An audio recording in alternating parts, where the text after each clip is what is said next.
Congolais, Congolaises, chers compatriotes, bonjour. C'est un coup de gueule aujourd'hui concernant le refus de Parfait Kolela et de Mathias Zan de mettre en place un ticket gagnant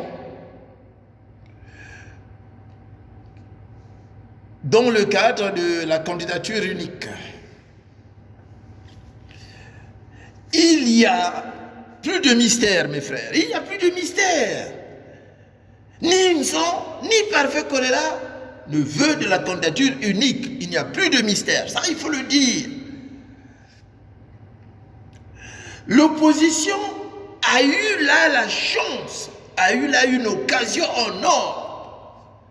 Vous savez, après 2016, nous avons tous pensé que notre opposition avait pris conscience que pour modifier ou améliorer les conditions de vie des Congolais, il fallait œuvrer pour l'unité et pour la candidature unique.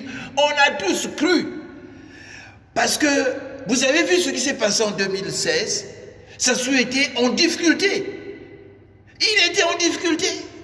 Vous avez vu l'engouement qui était là dans les meetings du général Mokoko. Vous avez vu ce qui s'est passé en 2016? Donc, il fallait modifier, il fallait réfléchir, voir qu'est-ce qui n'avait pas marché. C'est ça, il fallait travailler sur ça. Mais sinon, le pouvoir de Sassou, le talent d'Achille, c'était les élections. Parce que le peuple n'en veut plus. Du nord au sud, le peuple n'en veut plus de Sassou Nguesso. Le peuple en a marre de Sassou Nguesso. C'est un pouvoir qui tient que par les armes. Le pouvoir de Sassou n'a pas de légitimité. C'est quoi la légitimité? Parce qu'il y a des notions. J'ai été surpris. J'ai discuté avec des frères qui confondaient boycott et désobéissance civile. C'est compliqué ça. Quand vous avez un peuple déjà qui n'a pas des notions élémentaires de la politique, vous devez aller où? Aujourd'hui, il parle de boycott. Mais je vais poser la question à un frère, on a discuté, mais pour vous, qu'est-ce que le boycott? Le boycott, c'est le soulèvement. Le boycott, c'est la désobéissance. Je lui dis, c'est deux choses différentes. C'est deux choses différentes.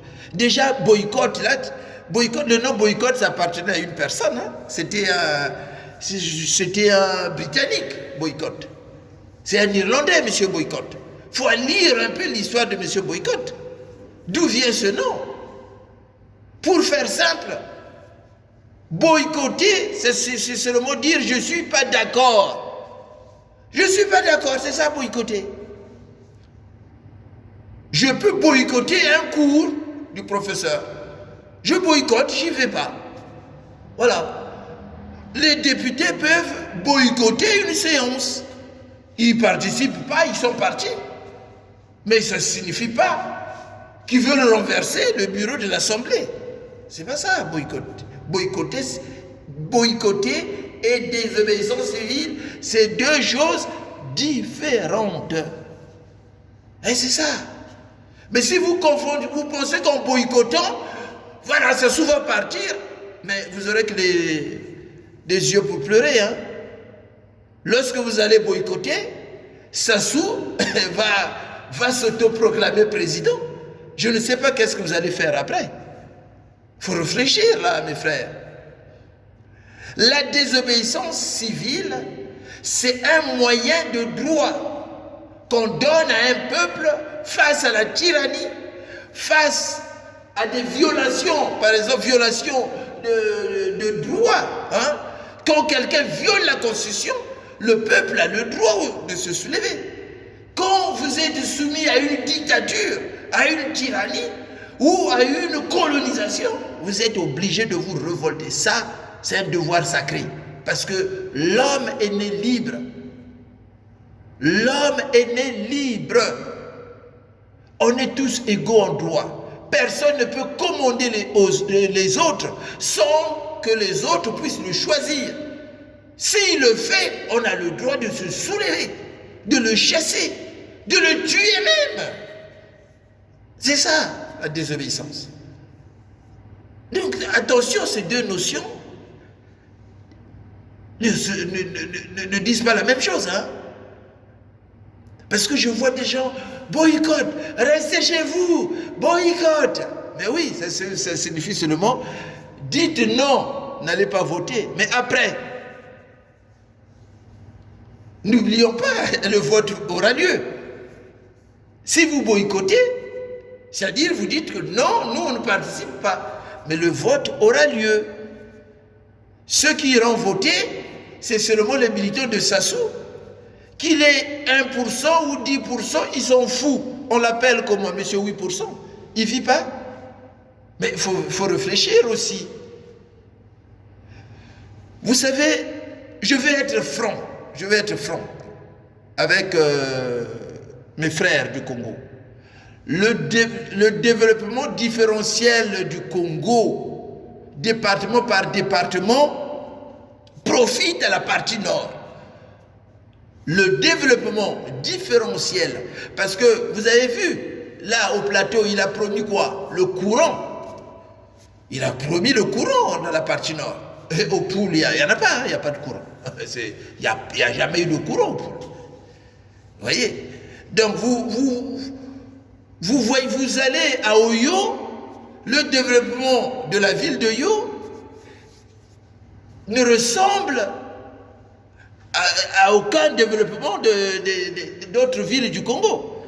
Donc, ceux qui profitent du pouvoir de Sassou ont tendance à hésiter à l'alternance.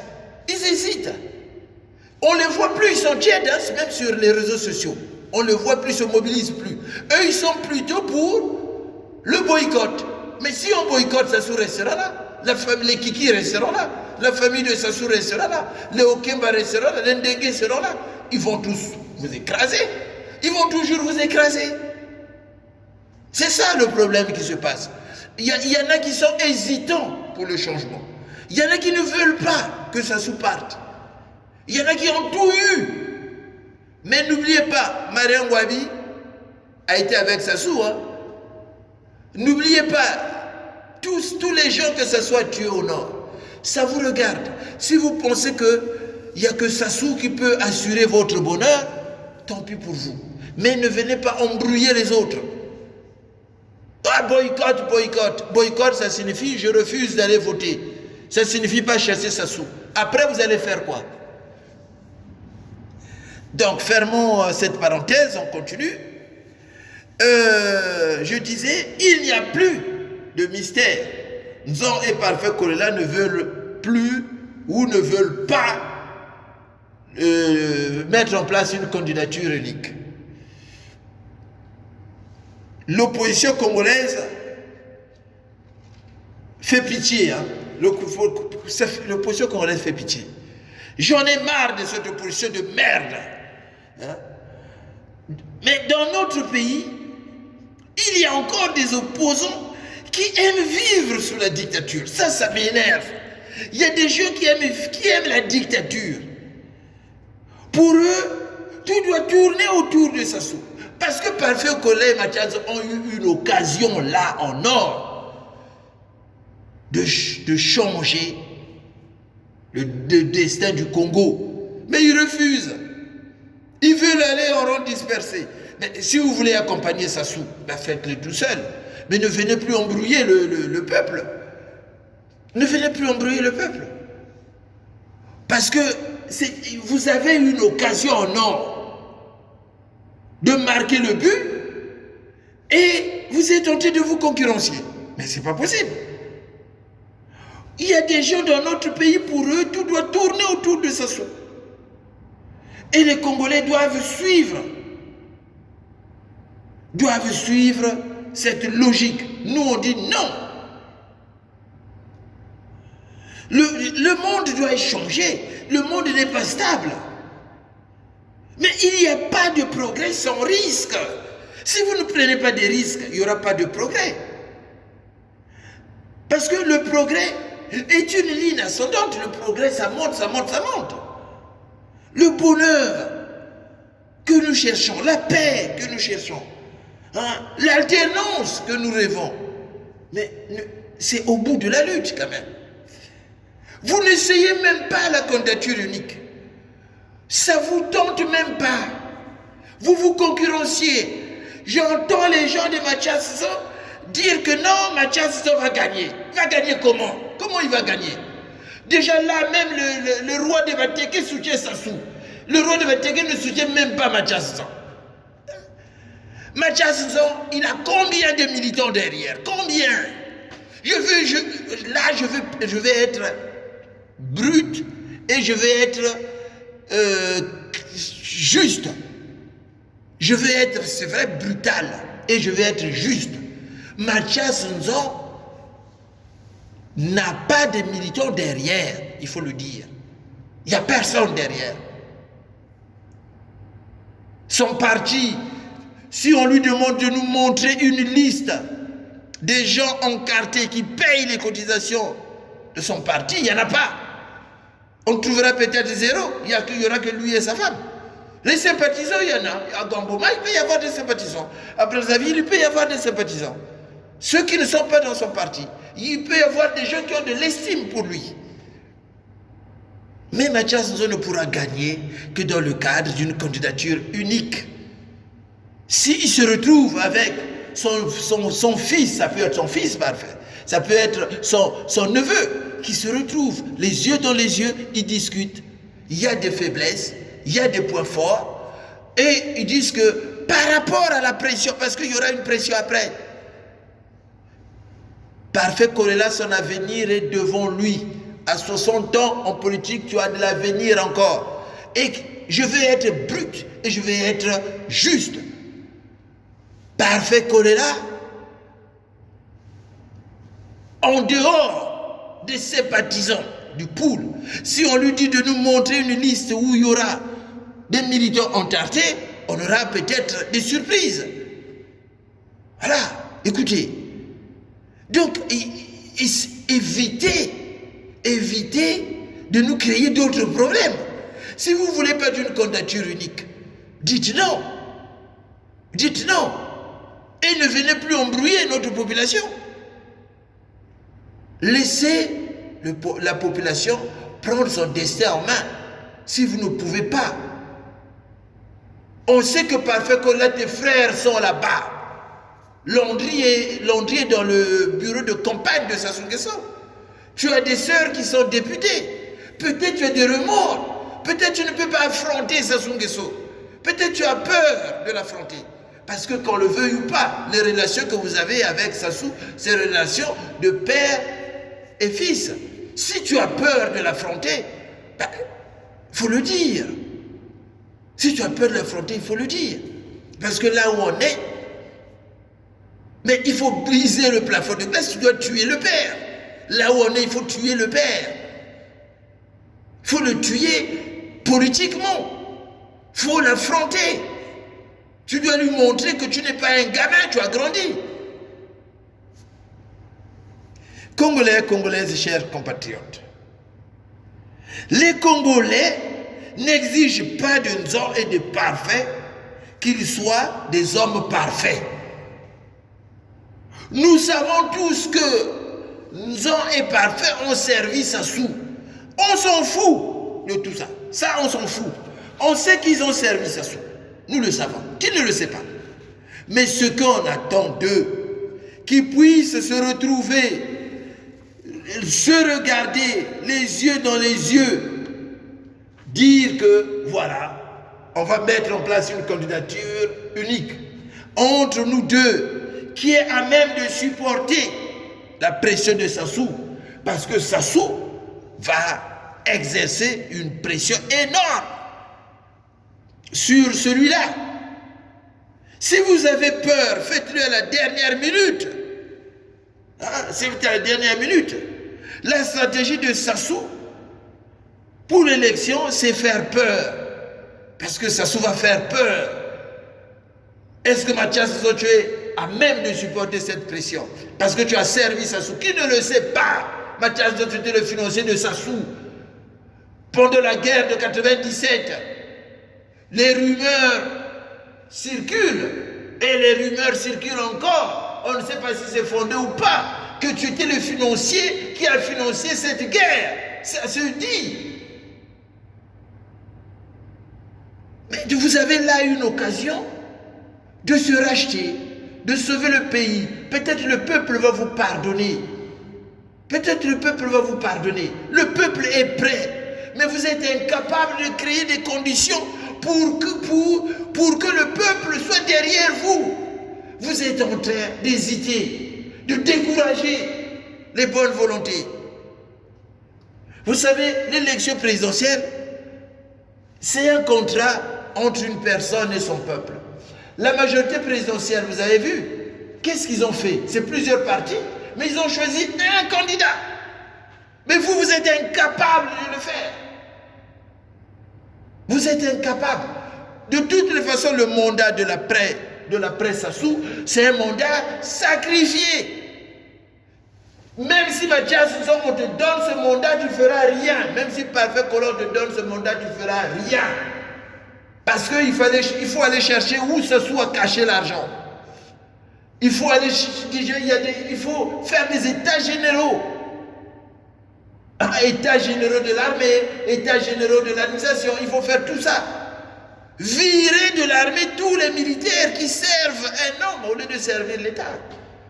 Il y a beaucoup de travail. Faire les audits des finances publiques. N'oublions pas notre pays à un certain moment, on a bénéficié du PPTE. Et on entendait le ministre des Finances de l'époque dire que le pays est en excédent budgétaire. Mais aujourd'hui, le pays est en banqueroute. Donc il faut faire les audits des finances publiques, savoir où est parti l'argent. Déjà, quand tu vois les Ndenge, ils sont retraités, ils sont encore là, dans la police. Donc il faut faire les états généraux de la police et virer tous ces retraités-là. Donc le travail est énorme. Si vous voulez aider le Congo, mais il faut y aller. Il faut y aller parce qu'en face, lui, il ne va pas hésiter. Si vous ne le faites pas, nous, on va conclure que vous êtes des lièvres de course de Sassou Nguesso. Parce que Sassou Nguesso sait que pour son image, il faut qu'il y ait des opposants. Donc vous êtes que des lièvres de course de Sassou Nguesso, comme en athlétisme. Donc écoutez, vous avez là une occasion. Quant à ceux qui appellent au boycott, non, écoutez, c'est une renonciation. C'est comme si tu perds ta femme et après tu vas aller couper ton sexe, tu ne vas plus te marier. Mais c'est dégueulasse ça. Vous appelez au boycott, mais après, boycott, je vous ai dit, ça signifie, je ne suis pas d'accord, je ne vais pas y aller. Mais après, vous allez faire quoi? Après, vous allez faire quoi? Donc, aujourd'hui, là où on est, si les Mathias c'est parfait que là, vous refusez de faire la candidature unique, parce que c'est l'unique chance. La candidature unique, quels sont les avantages de la candidature unique? Département par département, Sassou sera battu. Sassou aura une déculottée. Et la victoire sera écrasante. Il aura du mal même à aller les effacer. Parce que ça serait tellement visible. Front républicain, l'avantage, les gens là qui ont appelé au boycott, les Tsachi Mabiala, leurs militants vont se sentir concernés. À Mouyondi, ce sont les militants de l'UPADES qui vont surveiller dans les bureaux de vote. Dans le Poul, ce sont les militants de Yuki qui vont surveiller dans le bureau de vote. Dans la Likwala, ce sont les militants de l'opposition qui vont surveiller. Dans les plateaux, ce sont les militants de Mathias qui vont surveiller. Donc, ça sera, comme on dit, un référendum. Pour ou contre Sassou. C'est ça qui va se passer. Mais je vois là, ils sont en train d'hésiter. Sassou a payé beaucoup de gens. Ceux qui appellent au boycott, je suis sûr que c'est des gens que Sassou a appelés. Sassou a payé. C'est ceux-là qui viennent pour nous embrouiller qui appellent au boycott. Parce que le boycott, comme je l'ai dit, ça veut dire seulement non.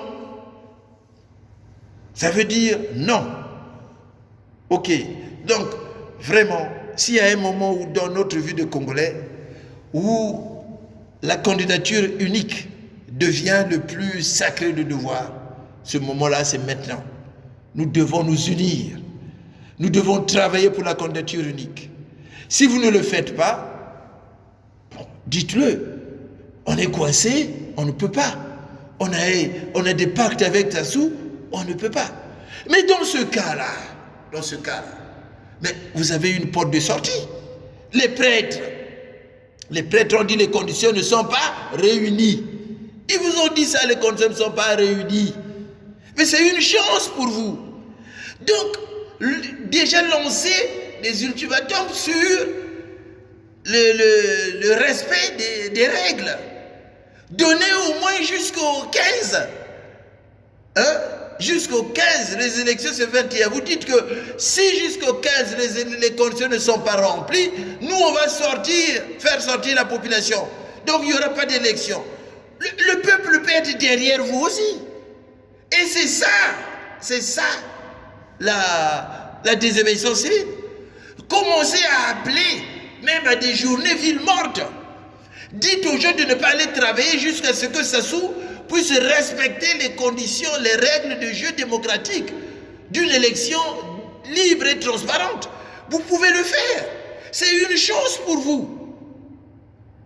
Parce que si vous vous sentez que vous ne pouvez plus, ceux qui ont appelé au boycott, ceux-là c'est des poules mouillées. Ceux-là ils ont peur. Ou soit ils ont peur de tout perdre, ou soit ils ont peur de perdre leur vie. C'est ça. Mais vous savez, la couleur de la liberté, c'est le rouge de sang. La couleur de la dictature aussi, c'est le rouge de sang. Si vous refusez de vous battre, la dictature de Sassou Nguesso va vous écraser.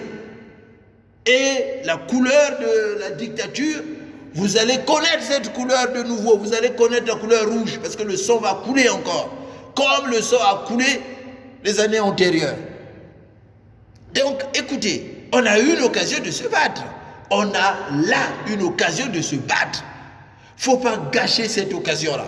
Si vous trouvez que vous n'êtes pas capable d'aller affronter Sassou Nguesso, mais les prêtres vous ont ouvert des brèches. Rentrez là. Dites que les conditions ne sont pas remplies, réunies pour aller à une élection libre et transparente ou apaisée. Voilà, nous appelons M. Sassou à respecter les conditions. Citez-les, les conditions. Vous citez les conditions, voilà, on donne jusqu'au 15 peuple congolais. Vaut mieux souffrir un mois que de souffrir toute une vie, 5 ans. Donc vous lancez des mots d'ordre, ville morte, que personne n'aille travailler, les étudiants ne partent pas au travail. Pendant au moins une semaine, il y a des ambassades là. Il y a des ambassades là. Imaginez ceux qui travaillent à l'aéroport. L'aéroport ne fonctionne pas. Les marchés, ceux qui travaillent, les compagnies d'électricité, ils ne fonctionnent pas. Vous coupez tout. Mais les ambassadeurs vont râler. Non, mais c'est quoi cette opposition de merde là? C'est quoi cette opposition de merde? Donc, nous lançons un appel à Parfait Kolela et à Mathias. Il n'est pas trop tard. Certes, quand c'est urgent, c'est déjà trop tard, mais on peut toujours rattraper. Essayez de vous retrouver dans le cadre d'un ticket gagnant. Décidez entre vous deux. Moi, je ne m'occupe pas des autres. Les autres, là, c'est des agents de Sassou. Je ne m'occupe pas des autres. Vous dites opposant. Même si vous êtes parfois pareil, mais moi, je fais la différence entre vous et Onyangé et les autres. Les Kinyumbu, Mbungu et l'autre là, je fais la différence. Donc moi, je vous demande de vous retrouver dans le cas d'un ticket gagnant. Mathias Nzon. Mais vu votre âge, mais qu'est-ce que vous allez laisser pour les générations futures? Vous n'avez que vous traînez derrière, vous ne traînez que des casseroles. Mais rattrapez-vous. Rattrapez-vous. Rentrez dans l'histoire. Vous avez là une occasion de rentrer dans l'histoire du Congo. Les générations qui viendront diront que Mathias et Parfait Kolela ont sauvé le Congo face à un dictateur sanguinaire qui était M. Sassou Nguesso, qui avait fait le génocide dans le Poul, qui avait mis les gens dans les conteneurs, qui avait tué Massamba Deba, Mariam Wabi, le canal. Mais vous rentrez dans l'histoire. Vous ne voulez pas rentrer dans l'histoire. Parfait Kolela, vous ne voulez pas rentrer dans l'histoire. Nous savons que avant la fin de sa vie, M. Bernard Kolela s'est réconcilié avec M. Sassou. Vous étiez en exil, vous êtes rentré. Donc, si vous êtes arrivé au sommet de l'État, être ministre, ton petit frère ministre, les sœurs, les députés, parce que à un certain moment, vous avez bénéficié de l'apaisement entre votre père et M. Sassou. Donc, Sassou, pour toi, c'est un père. Je sais que c'est difficile dans la position où vous vous trouvez. C'est très difficile. Mais M. Sassou le comprendra parce que c'est le pays qui est en jeu. M. Sassou a fait 37 ans. Vous voyez l'image du pays là? Le pays est dans la catastrophe. Le pays est presque en ruine. Le pays est en ruine. Donc vous pouvez vous battre. À un certain moment, un fils se lève pour dire à son père: papa, non. Soit ce fils-là. Ceux qui lisent la Bible, dans la Bible, il est écrit Moïse a grandi dans la maison de Pharaon. Donc vous êtes dans la position de Moïse, vous, de Moïse, qui a grandi dans la maison de Pharaon. Le Pharaon Sassou t'a élevé, t'a tout donné. Feras-tu comme Moïse? Feras-tu comme Moïse? Moïse n'a pas hésité à libérer son peuple, à sortir son peuple de la servitude en Égypte. Est-ce que vous serez ce Moïse-là, vous? Mais sachant que Moïse n'a pas vu la terre promise. Tout peut arriver.